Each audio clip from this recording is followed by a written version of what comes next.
Assalamualaikum warahmatullahi wabarakatuh. Selamat pagi Pak Tatang, selamat pagi untuk para pendengar semua. Perkenalkan kami dari kelompok 7, dengan saya Alfi, lalu ada Pak Adit ya. Halo, selamat pagi Pak Adit. Siap, pagi Pak Alfi. Oke, bersama kami juga ada Pak Dodi. Pagi Pak Dodi. Pagi Pak Raffi, Assalamualaikum. Waalaikumsalam warahmatullahi wabarakatuh. Dan selamat pagi Pak Ferdian. Pagi Pak Alfi, pagi semuanya. Assalamualaikum. Waalaikumsalam warahmatullahi wabarakatuh. Oke, pada kesempatan pagi ini ya kami akan melakukan tinjauan literatur berkaitan dengan mata kuliah Manajemen Teknologi dan Inovasi dengan dosen pengampu Bapak Tatang Ahmad Taufik. Adapun judul literatur yang akan kami review pada kesempatan ini yaitu mengenai Intellectual Property Valuation Manual, a Preliminary Guide. Ya. Literatur ini diterbitkan oleh APEC Intellectual Property Expert Group ya. Jadi APEC ini adalah Asia Pacific Economic Community ya, di mana di sini ada para expert ya yang melakukan research dan menerbitkan literatur ini. Ya, pada dasarnya intellectual property ini adalah berkaitan dengan yang biasa kita kenal dengan kekayaan intelektual seperti itu. Ya, mungkin kita sering mendengar bahwa di Indonesia sendiri mungkin kita sering mengenalnya dengan HAKI ya, hak kekayaan intelektual. Nah, lalu bagaimana kita melakukan penilaian terhadap kekayaan intelektual tersebut, nanti akan kami bahas satu persatu. Oke, yang pertama yaitu mengenai kekayaan intelektual itu seperti apa ya, lalu pengertiannya bagaimana, dan juga pengantarnya seperti apa nanti akan disampaikan oleh Pak Dodi. Silahkan Pak Dodi. Terima kasih Pak Raffi. Selamat pagi Pak Tatang dan rekan. Saya coba menjelaskan apa yang dimaksud dengan kekayaan intelektual. Kekayaan intelektual itu sendiri adalah hak atas jenis kekayaan yang membuat kreasi tak berwujud dari intelektualitas. Ini kami ambil dari Wikipedia. Nah, untuk lebih lengkapnya, saya akan mencoba menjelaskan satu persatu dan nanti akan dilanjutkan oleh rekan-rekan saya. Lanjut Pak Alfi. Kekayaan intelektual itu sendiri itu dapat dijual, digadaikan, dibuang seperti properti biasa lainnya. Jadi sama dengan properti yang berwujud, tapi kekayaan intelektual ini sendiri tidak berwujud. Dan dari hal tersebut ada banyak jenis kekayaan intelektual dan tiap jenis dan tahapan utilitasinya bisa berubah dari sisi apresiasinya. Dapat dipromosikan, dilindungi, dan ditegakkan. Dalam hal ini, kita mencoba melihat dari sisi UMKM, di mana UMKM itu akan terdorong untuk memanfaatkan sistem kekayaan intelektual tersebut, serta melindungi dan mendengar kekayaan intelektual mereka. Berbagai metodologi dan skema di mana kekayaan intelektual tersebut dapat dinilai. Ada batasan, ada isu di kekayaan intelektual tersebut, dan ada tantangan yang harus diperhatikan oleh pemilik KI tersebut. Seperti juga dengan pemangku kepentingan. Lanjut Pak Alfred. Kita lihat dari pentingnya kekayaan intelektual tersebut dan plannya bagaimana, begitu ya, Bapak Ibu pemirsa sekalian. Karakteristik dari KI itu dapat memberikan keunggulan kompetitif bagi perusahaan dalam skala kecilnya UMKM, yang mana bertujuan untuk menghasilkan arus kas, menghasilkan revenue, menghasilkan pendapatan. Kan KI tersebut juga dapat menjadi competitive advantage, daya saing, keunggulan kompetitif dari si UMKM atau perusahaan, di mana yang merupakan komponen penting dari pembangunan ekonomi suatu negara. Nah, di level negara pun kekayaan intelektual juga menjadi hal yang penting. Nah, beberapa studi yang sudah dilakukan oleh pihak independen, kami mencatat ada 3 studi di sini, yaitu yang dilakukan oleh World Intellectual Property Organization, di mana pada tahun 2002 itu menemukan bahwa banyak ekonomi berkembang dan memanfaatkan kekayaan intelektual sebagai aset ekonomi. Jadi peran penting dari KI tersebut bisa membangkitkan ekonomi satu negara. Studi kedua dilakukan oleh Kementerian Ekonomi Perdagangan Industri Jepang. Nah, Jepang sendiri sudah sangat concern dengan KI tersebut, ya, di mana investasi dalam penelitian dan pengembangan sebagai pendorong inovasi yang sebenarnya mengarah pada pertumbuhan perusahaan. Nah, kalau Jepang melihat dari pengembangan penelitian KI tersebut sehingga dapat menumbuhkan pertumbuhan perusahaan. Nah, di sisi lain yang ketiga itu adalah studi dari WIPO dan proyek riset bersama Perserikatan Bangsa di 6 negara Asia, di mana korelasi positif antara penguatan sistem kekayaan intelektual dan pertumbuhan ekonomi selanjutnya. Jadi antara kekayaan intelektual atau KI dengan pertumbuhan ekonomi suatu negara atau menjadi kebutuhan esentif dari suatu perusahaan dalam skala kecil UMKM itu sangat korelasi dan berkaitan dan sangat penting. Lanjut Pak Alfi. Nah, ini kita lihat lagi bagaimana pertumbuhan dari KI tersebut di tahun 2015 gitu ya, di mana Ocean Tomo LLC itu mencoba melihat bahwa dalam kurun waktu 20 tahun KI tersebut meningkat di level bursa gitu ya. Jadi bisa divaluasi gitu kan. Pada tahun 75 itu hanya mengkontribusi 17%. Nah, berkembang sebesar setelah 20 tahun menjadi 87%. Nah, ini merupakan peningkatan aset tidak berwujud mendorong nilai pertumbuhan dan pertumbuhan suatu perusahaan di level kecilnya tadi UMKM ataupun di level negara gitu. Jadi luar biasa gitu ya bagaimana KI ini menjadi concern bagi seluruh negara saat ini. Lanjut Pak. Ini kita lihat bagaimana penggunaannya gitu ya. Kapan dan mengapa nilai IP di sini intellectual property atau KI yang relevan. Kita lihat dari sisi satu, perencanaan strategis dan aliansi strategis itu untuk apa sih? Untuk dasar pengambilan keputusan, alokasi modal bagi hasil. Dari sisi laporan keuangan, kita lihat ada wajib dalam pelaporan pembayaran internasional yang berstandar. Terus dukungan transaksi penjualannya seperti apa, juga lisensi dan beberapa hal lain di sini untuk restrukturisasi ekuitas gitu sampai ongkos transfer. Nah, ini kami lihat ambil dari sumber James Laila tahun 2003. Nah, dalam hal ini dari beberapa hal yang di atas, tujuan dan motivasi pengguna kekayaan intelektual itu mengkontekstualisasikan penilaian, mengevaluasi risiko, dan pengembalian mempertimbangkan ketahanan dan konsistensi baik dalam strategi maupun dalam pendekatan dan metodologi. Lanjut, Pak Alfi. Oh, Oke. Ini kayaknya Pak Alfi akan melanjutkan. Silakan Pak Alfi.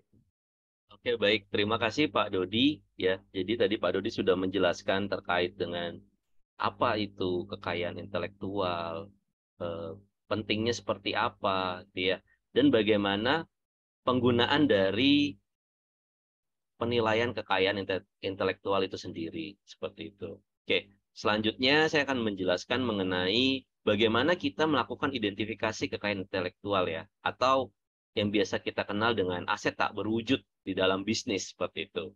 Oke, yang pertama adalah kita tentu perlu menentukan terlebih dahulu ya, atau melakukan yang namanya identifikasi, ya, dari produk kita. Sehingga kita bisa mengetahui bahwa dari produk kita ini ya kita akan lakukan kekayaan intelektual itu seperti apa. Apakah akan berbentuk paten gitu ya. Di mana paten ini merupakan sebuah hak eksklusif ya yang diberikan terhadap penemu mengenai suatu produk ataupun proses yang baru seperti itu. Nah, umumnya paten ini jangka waktunya adalah 20 tahun. Atau utility model ya, atau model utilitas. Nah, terkait ini adalah paten jangka pendek yang diberikan untuk perbaikan ya. Jangka waktunya biasanya yaitu 6 sampai 15 tahun dan ini bisa berbeda tergantung dari negara. Lalu apakah berbentuk sebagai industrial design ya. Nah, kalau kita bicara mengenai industrial design berarti kita bicara mengenai penampilan dan juga desain produk ya, misalnya komposisi garisnya, warna, bentuk dan sebagainya. Nah, biasanya perlindungan terhadap hal ini yaitu 10 tahun dan berbeda untuk masing-masing negara. atau bisa juga berbentuk trademark ya, atau merek dagang. Nah, merek dagang ini merupakan satu hak eksklusif ya atas sebuah tanda gitu ya, ataupun kombinasi tanda yang membedakan produk kita dengan produk yang lain. Mungkin umumnya bisa berupa nama, ya, huruf, angka, dan sebagainya. Nah, terkait dengan trademark ini sendiri, jangka waktunya adalah 10 tahun dan ini bisa diperpanjang. Nah, lalu apakah berbentuk sebagai hak cipta ya atau copyright? Nah, di sini adalah perlindungan yang diberikan berkaitan dengan karya sastra atau seni. Nah, seperti itu. Ataupun musik ya, buku dan sebagainya. Lalu selanjutnya adalah mengenai rahasia dagang ya. Nah, rahasia dagang ini apa? Yaitu setiap informasi rahasia yang memberikan keunggulan kompetitif bagi bisnis. Nah, yang mana ini seharusnya tidak bisa diketahui oleh orang secara umum. Lalu selanjutnya adalah apakah berbentuk indikasi geografis gitu ya. Yang mana kita melakukan identifikasi barang yang berasal dari satu wilayah ya, di mana kualitas, reputasi atau karakteristik dari barang tersebut pada dasarnya disebabkan oleh asal geografisnya ya, yang mana mungkin di tempat lain tidak bisa menemukan satu produk gitu ya atau barang dengan kualitas, reputasi dan karakteristik yang sama. Atau yang terakhir adalah apakah ini berbentuk sebagai desain tata letak gitu ya dari sirkuit yang terintegrasi. Nah, di mana yang dimaksud di sini adalah mengacu pada disposisi 3 dimensi elemen gitu. Nah, artinya di sini adalah satu rangkaian ya yang biasanya disiapkan untuk manufacture. Nah, dari beberapa model ini, maka penting bagi kita untuk benar-benar melakukan identifikasi sesuai dengan kebutuhan ya dalam bisnis. Oke, lalu selanjutnya adalah mengenai aset-aset tak berwujud lainnya ya. Jadi dalam penilaian kekayaan intelektual itu sendiri, sebagian besar didukung pastinya oleh jenis aset yang tidak berwujud gitu. Hal ini juga disampaikan oleh Anson dan Susi pada tahun 2005 ya. Sehingga berbeda dalam bentuk dan jenis aset tak berwujud diidentifikasi dengan bantuan kerangka kerja. Nah, kita bisa menggunakan kerangka kerja diantaranya adalah sebagai berikut. Yang pertama yaitu teori bisnis dan ekonomi. Ya, di sini kita akan coba bahas mengenai Porter Five Force. Dan selanjutnya adalah kerangka kerja konseptual atau bisa menggunakan kerangka kerja kebijakan. Nah, lalu Porter Five Force itu sendiri seperti apa gitu ya. Jadi ini adalah satu metode yang dikembangkan oleh Profesor Michael Porter dari Harvard Business School ya, di mana tools ini diharapkan dapat membantu dalam memahami daya saing lingkungan bisnis gitu ya, serta mengidentifikasi potensi strategi bisnis. Itu di mana apabila kita melihat pada gambar di samping ya, ini ada beberapa indikator ya. Yang pertama adalah indikator mengenai ancaman dari pendatang baru. Ya, di sini ada beberapa hal yang perlu kita pertimbangkan. Lalu juga kita melihat dari sisi supplier power ya. Yang ketiga adalah mengenai ancaman dari substitusi ya atau mengganti ya. Lalu selanjutnya adalah mengenai buyer power. Nah, keempat elemen inilah yang nanti akan kita lakukan analisa untuk kita melihat ya kompetitif dari produknya kita. Oke, selanjutnya adalah berkaitan dengan kerangka kerja konseptual ya. Nah, ini tools-nya kita melihat dari 4 aspek ya. Yang pertama adalah kita lihat dari atribut umumnya gitu ya. Substansi fisik, lalu bagaimana melihat ini sebagai pendapatan yang berlebih dan sebagainya. Nah, lalu selanjutnya adalah hak milik intelektual. Nah, karena ini aset tidak berwujud, maka memiliki kekayaan intelektual ini dilindungi oleh undang-undang gitu. Dan artinya ini sah, tidak boleh dieksploitasi oleh pihak-pihak lainnya. Nah, Umumnya ini akan memberikan nilai tambah ya dari kemampuan pemiliknya untuk menggunakan hak eksklusif seperti itu. Jadi pemiliknya berhak untuk menggunakan, menjual gitu ya dan sebagainya. Nah, selanjutnya adalah berkaitan dengan aset intelektual, di mana aset intelektual ini akan mewakili setiap deskripsi nyata gitu ya, atau secara fisik. Nah, yang dikodekan gitu ya, dikodifikasi dari pengetahuan khusus seperti itu. Nah, namun tidak semua aset intelektual ini dapat dilindungi oleh hukum. Nah, selanjutnya adalah mengenai modal intelektual ya, atau intelektual kapital. Nah, yang dimaksud di sini adalah bahwa modal intelektual itu mewakili pengetahuan kumulatif dari bisnis yang memungkinkan untuk transfer pengetahuan seperti itu. Nah, ini diambil dari Valuation of Intellectual Property and Intangible Asset edisi ketiga oleh Gordon. Oke, selanjutnya adalah kita bicara mengenai kerangka kerja kebijakan ya. Nah, yang terakhir ini kita melihat dari intangible class-nya ya, dan juga aset.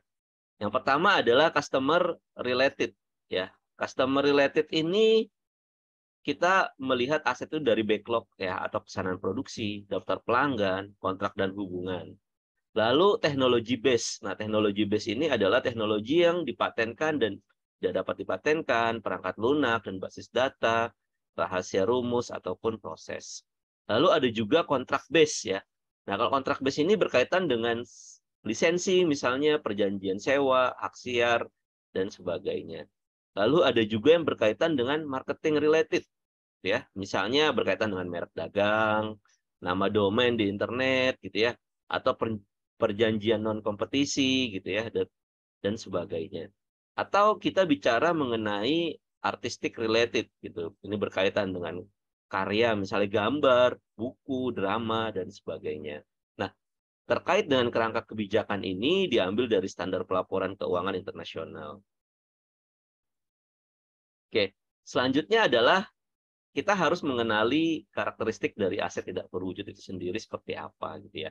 Karena pada dasarnya aset tak berwujud ini dapat memberikan keuntungan ekonomi yang signifikan terhadap beberapa hal diantaranya berikut ya. Ini dapat menjadi pendorong nilai utama, gitu ya.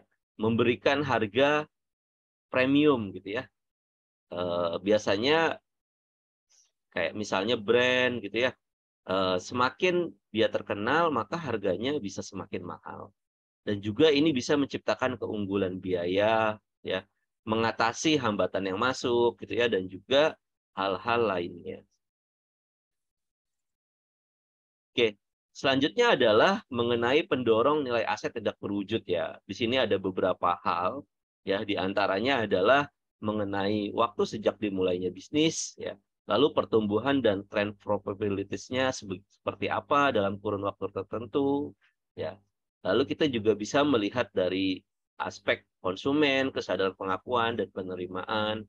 Selanjutnya dari ukuran ataupun pangsa pasarnya seperti apa, persyaratan modal yang berjalan, kondisi perekonomian, dan juga tentu yang tidak dapat dihindari adalah kita melihat dari aspek kemajuan teknologi gitu ya, atau siklus hidup sebuah teknologi seperti itu. Oke, nah dalam memetakan kekayaan intelektual ini dan juga aset tidak berwujud lainnya dalam bisnis, maka tahapannya dibagi menjadi 5 ya. Yang pertama adalah tahap konsep. Nah, kalau kita bicara tahap konsep, maka dalam hal ini penemu atau pembuat ide ya mungkin saja tidak menyadari gitu ya ketika sebuah ide itu muncul di kepala mereka gitu. Nah, dalam hal ini mereka mungkin memiliki gagasan-gagasan atau pemikiran tertentu yang mana seharusnya ketika gagasan-gagasan ini sudah mulai dituangkan secara serius, nah para penemu ini harus berpikir mengenai kekayaan intelektualnya seperti apa. Ya. Nah, lalu selanjutnya adalah tahap kedua, yaitu mengenai memulai.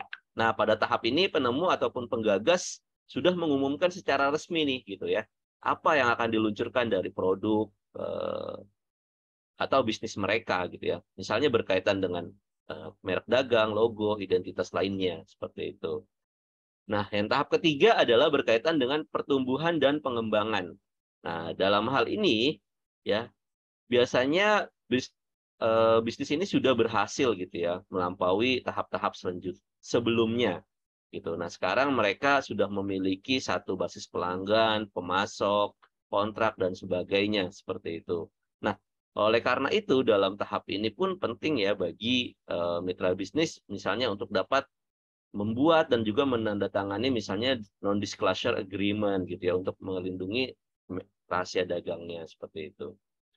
Yang keempat adalah ekspansi ya, di mana penemu ini atau pengusaha ini terus melakukan inovasi dan mengembangkan produk gitu ya sehingga mereka mengembangkan keahlian mereka dalam menjalankan bisnis gitu. Nah, terkait dengan hal ini mungkin saja mereka akan mempertimbangkan untuk mengakuisisi bisnis ataupun kekayaan intelektual lainnya untuk memperkuat kehadiran dari mereka seperti itu. Nah, selanjutnya tahap yang terakhir adalah kita bicara terkait dengan keberlanjutan atau kemungkinan keluar ya. Setelah bisnis ini berjalan, beroperasional, menguntungkan, ada profit yang berkelanjutan gitu ya.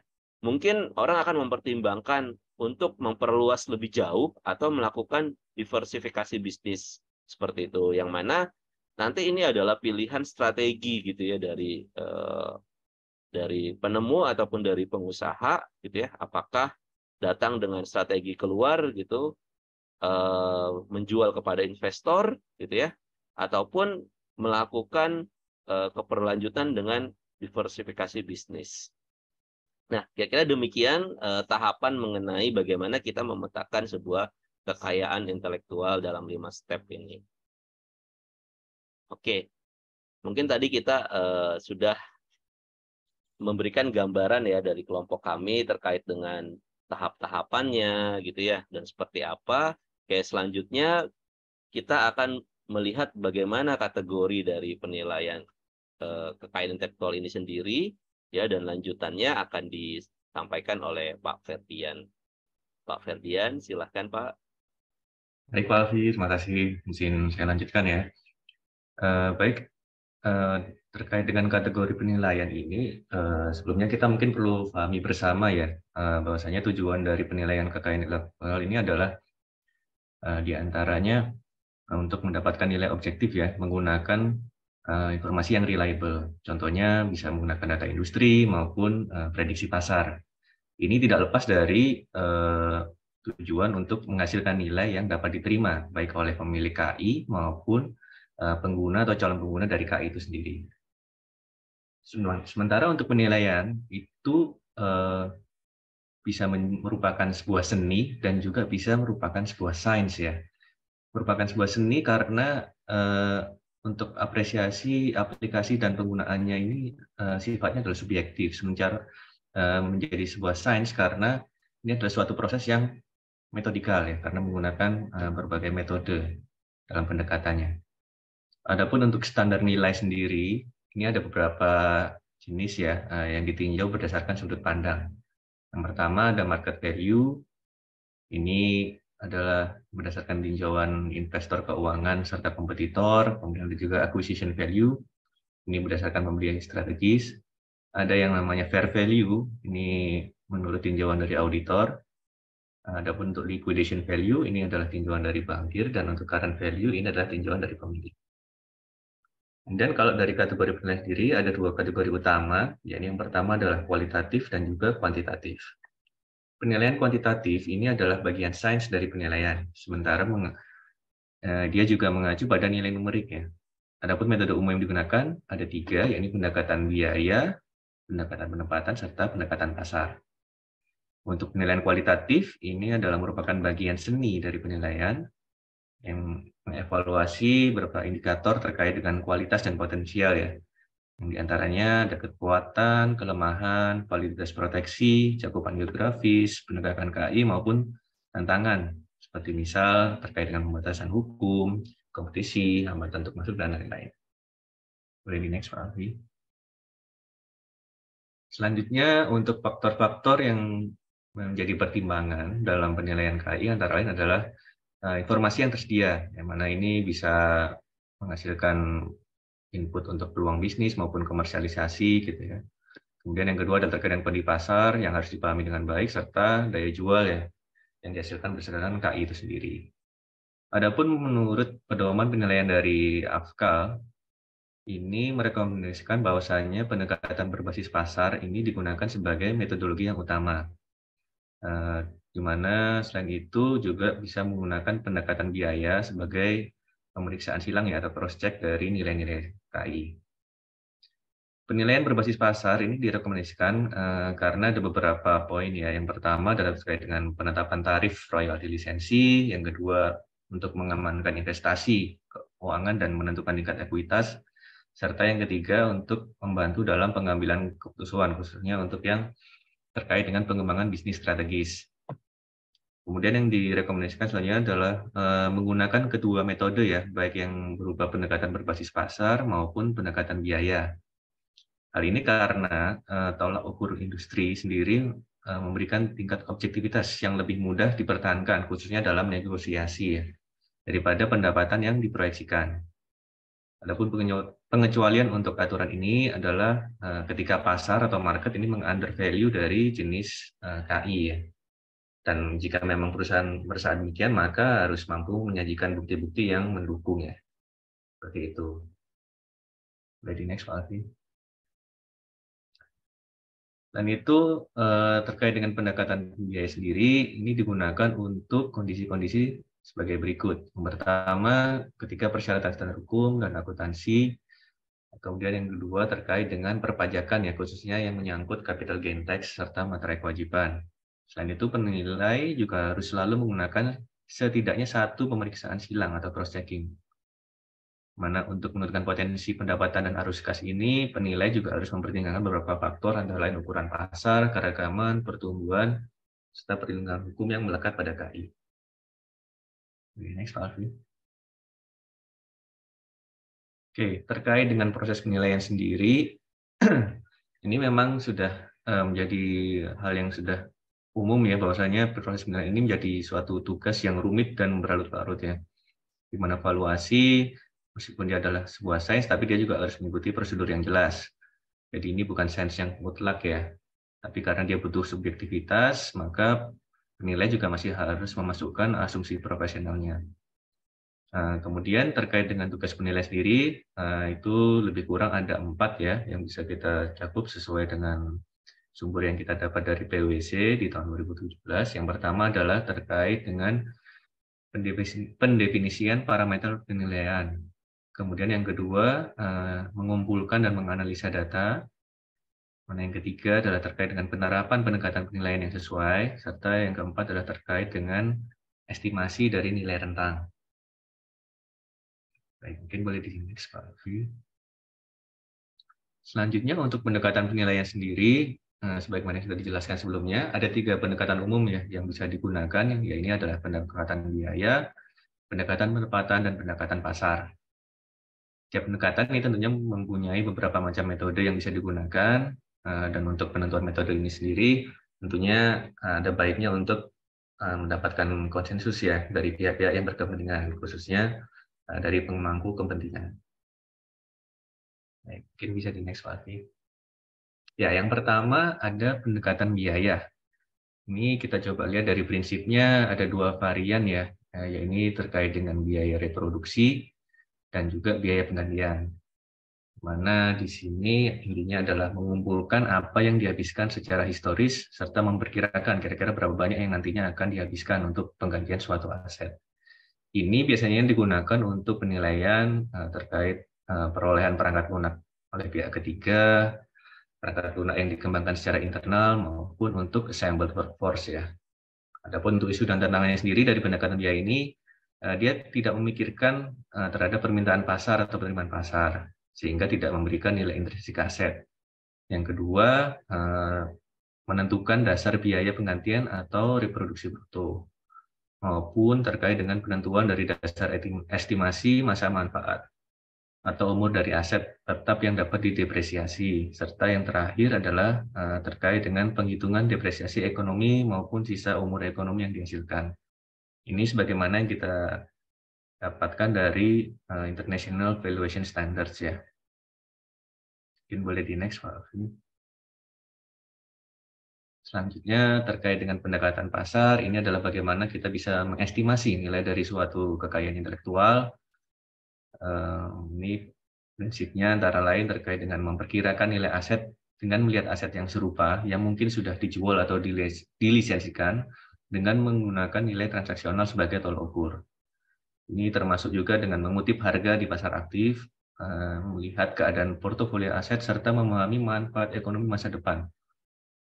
Ini pendekatan pasar dapat digunakan untuk menilai bahwa yang pertama adalah terkait dengan frekuensi atau spektrum, yang kedua adalah terkait dengan nama domain internet maupun hak daftar. Adapun terkait dengan isu dan tantangannya sendiri, yang pertama adalah terkait dengan kesulitan dalam menemukan aset yang sebanding, kemudian terkait dengan perlunya membuat penyesuaian yang berkaitan dengan data berbasis pasar, serta basisnya sendiri yang dirasakan tidak kokoh ya karena merupakan basis yang sifatnya non finansial.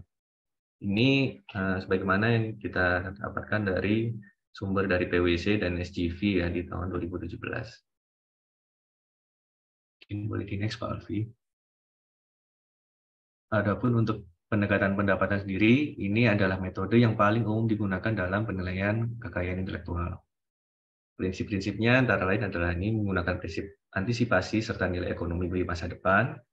Kemudian ada dua metode yang paling umum digunakan, yaitu yang pertama adalah terkait dari bantuan dari royalti, di mana ini adalah pada dasarnya adalah merupakan hasil kali antara penjualan dengan tarif royalti. Kemudian yang metode keduanya adalah terkait dengan metode penghasilan berlebih multiperiode atau MEEM, di mana ini adalah metode terbaik untuk menilai hubungan pelanggan atau teknologi. Adapun cara-cara di atas ini juga bisa digunakan untuk menilai baik itu yang sifatnya izin operasional maupun perjanjian non kompetisi. Adapun metode lain yang bisa digunakan antara lain adalah terkait dengan alokasi aset, kemudian ada juga terkait dengan aturan jempol maupun bagi hasil ya. Sementara isu dan tantangannya sendiri ini antara lain adalah terkait dengan bagaimana mengidentifikasi pendapatan ekonomi yang secara khusus dapat dikaitkan dengan KI maupun aset yang akan dinilai. Boleh di next. Baik, terkait dengan langkah-langkah penilaian, mungkin akan dilanjutkan oleh Pak Adit. Ya, silakan Pak Adit. Ya, terima kasih Pak Ferdian ya. Jadi tadi kita sudah mendengarkan bagaimana pendekatan-pendekatan terkait dengan kekayaan intelektual. Oke, selanjutnya Pak Adit akan menjelaskan mengenai langkah-langkah konkret gitu ya Pak terkait dengan penilaian kekayaan intelektual ini seperti apa. Mungkin termasuk nanti di dalamnya apabila ada perhitungan-perhitungan yang perlu dilakukan. Silakan Pak Adit. Baik, terima kasih Pak Alfi atas kesempatannya ya, teman-teman sekalian. Saya akan lanjutkan mengenai langkah-langkah penilaian terhadap teknologi itu sendiri. Yang pertama, seperti yang disampaikan Pak Ferdian sebelumnya, bahwa ada metode yang namanya alokasi aset. Ada 11 tahapan atau 11 langkah yang perlu kita lakukan untuk melakukan penilaian terhadap teknologi dengan menggunakan metode ini. Yang pertama adalah kita harus memperkirakan forecasting atau rencana penjualan ke depan ya Pak, karena ini juga berdampak terhadap nantinya ke arus kas itu sendiri. Kemudian yang kedua, setelah kita merumuskan atau memperkirakan volume penjualan ke depan, kita juga perlu istilahnya mengestimasikan berapa sih laba yang kita dapat dengan volume penjualan tersebut. Begitu. Kemudian yang ketiga, dilanjutkan kita harus memprediksikan faktor-faktor penyesuaian yang ada, seperti depresiasi, amortisasi, dan lain-lain. Selanjutnya, kita juga perlu menghitung terlebih dahulu arus kas untuk beberapa tahun ke depan, dengan poin-poin yang sudah kita tentukan di awal mengenai volume penjualan dan laba. Selanjutnya, kita tentukan nilai potongan dari arus kas itu sendiri, yang kemudian dilanjutkan dengan perhitungan potongan arus kas atau diskon cash flow ya, atau DCF-nya itu sendiri. Setelah kita mengetahui DCF-nya, kita perlu menghitung nilai usaha dengan menjumlahkan DCF yang ada. Setelah itu kita bisa menghitung nilai aset yang tak berwujud atau intangible asset itu sendiri. Kemudian kita juga perlu memperkirakan persentase dari nilai teknologi di antara aset tak berwujud itu, lalu dilanjutkan dengan capaian nilai total teknologi dan perkiraan persentase nilai spesifik dari teknologi itu sendiri. Next, Pak Alfi. Oh iya, sumbernya ini kami dapatkan dari ISI 2017 ya, Bapak-Bapak sekalian. Silakan Pak Alfi. Oke, yang kedua, kita akan melakukan penilaian dengan metode MEEM ya, atau Multivariate Axis Earning Method.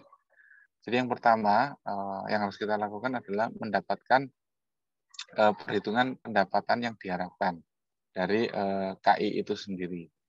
Adapun rumusannya adalah kita bisa mengalihkan antara pendapatan aktual tahun ini dikalikan dengan nilai keusahaan teknologi itu sendiri. Yang kedua, kita perlu mengkurangkan semua biaya pengeluaran ya. Jadi rumusannya adalah sebagai berikut. Pendapatan yang diharapkan dikurangi dengan biaya penjualan dan dikurangkan dengan pengeluaran administrasi dan umum lainnya. Sehingga kita dapat pendapatan sebelum bunga dan pajak. Kemudian dikalikan dengan 1 minus nilai pajak pendapatan. Sehingga kita akan mendapatkan nilai keuntungan bersih setelah pajak. Perhitungan ini kita dapatkan dari Laya 2017. Next, Pak Alfi. Yang ketiga, setelah kita menghitung 2 poin di awal, kita lanjutkan dengan menerapkan biaya iuran aset atau biasa disebut dengan contributory asset charge ya, atau CAC. Rumusannya adalah dengan melakukan penjumlahan antara nilai keuntungan bersih setelah pajak atau poin 2 itu tadi, ditambah dengan biaya amortisasi dan depresiasi. Baru setelah itu dikurangkan dengan beban modal aktivasi aset. Seperti itu.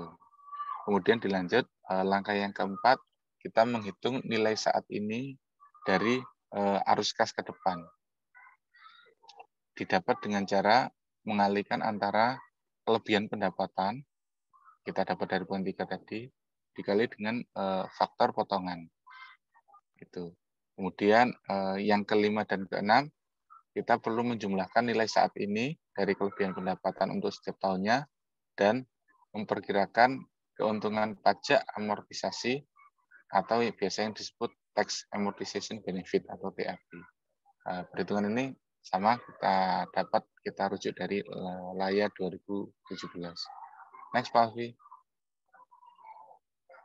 Oke, yang ketiga kita gunakan metode multiple indikator ya.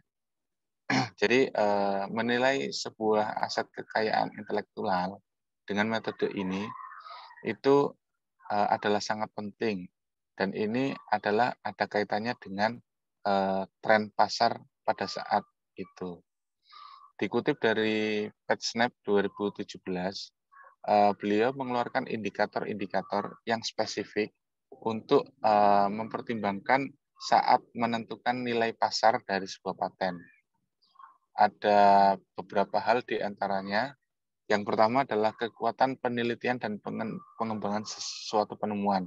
Seberapa kuat dia jika direfleksikan ke pasar. Yang kedua, teknologi yang berkembang pada saat itu. Kemudian yang ketiga, kesinambungan atau sustainability dari perkembangan teknologi itu sendiri. Yang keempat adalah jumlah aktivitas yang terlibat. Kemudian yang kelima adalah temuan-temuan sejenis. Dan selanjutnya adalah pentingnya teknologi atau aplikasi pendukung lainnya. Dan yang terakhir adalah kematangan dari suatu paten teknologi itu sendiri. Next, Pak Alfi. Nah, adapun ini adalah beberapa aspek yang bisa membantu teman-teman penilai untuk melakukan penilaian terhadap suatu teknologi. Ya, jadi ada 4 aspek di sini. Yang pertama adalah analisa industri, kemudian penentu nilai, kemudian jadwal penilaian dan peraturan terkait.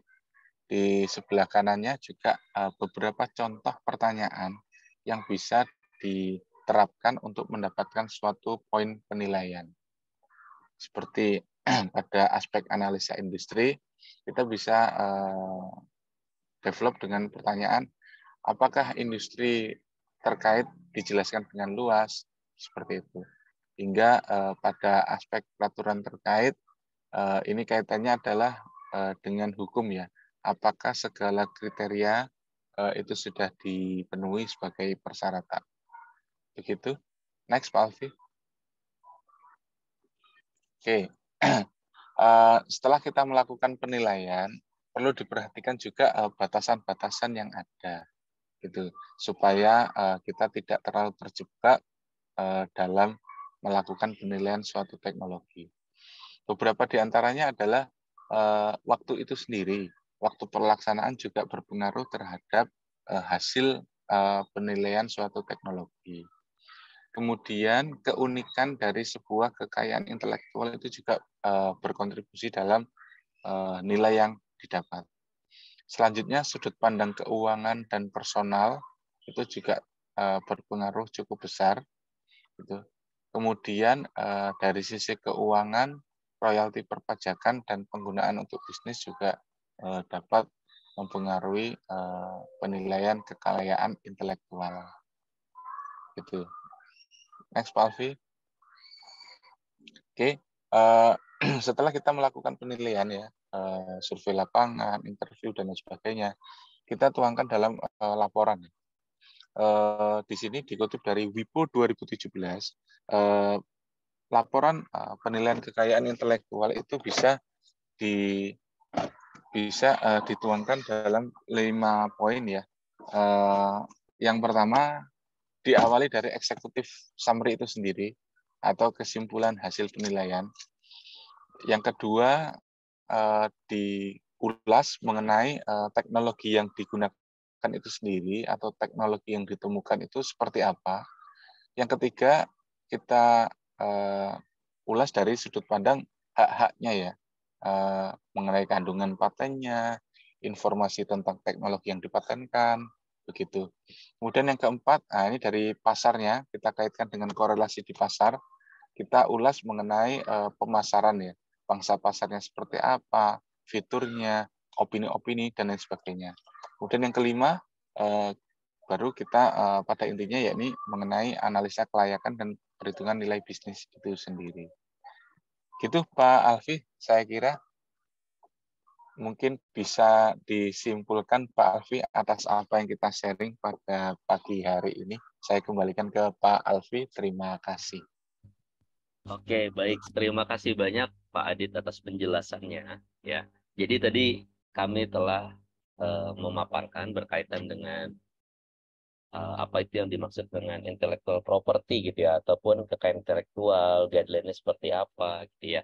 Nah, perlu disimpulkan adalah dari pemaparan ini penting bagi kita ya untuk dapat melakukan identifikasi berkaitan dengan kekayaan intelektual ini. Tuh. Nah, karena ini sifatnya adalah intangible asset atau aset yang terlihat, maka kita perlu melakukannya untuk mengidentifikasi dengan menggunakan metode-metode yang tadi telah dipaparkan seperti itu. Nah, kita juga harus mempertimbangkan faktor internal dan juga faktor dari eksternal terkait dengan bagaimana kita melihat kekayaan intelektual ini, gitu ya. Hingga bagaimana kita bisa melakukan penilaian dengan berbagai macam pendekatan. Misalnya pendekatan biaya, tadi ya pendekatan pasar, pendapatan, dan sebagainya. Seperti itu. Lalu penilaian ini sendiri pun kita dapat melakukan perhitungan-perhitungan, gitu ya. Perhitungan-perhitungan tentang bagaimana melakukan langkah penilaian berkaitan dengan kekayaan intelektual ini sendiri. Seperti itu. Semoga apa yang kelompok kami paparkan dapat bermanfaat bagi rekan-rekan sekalian. Demikian pemaparan dari kelompok kami. Kurang lebihnya kami mohon maaf. Assalamualaikum warahmatullahi wabarakatuh. Selamat pagi. Waalaikumsalam warahmatullahi wabarakatuh. Terima kasih, Alfi. Terima kasih Pak.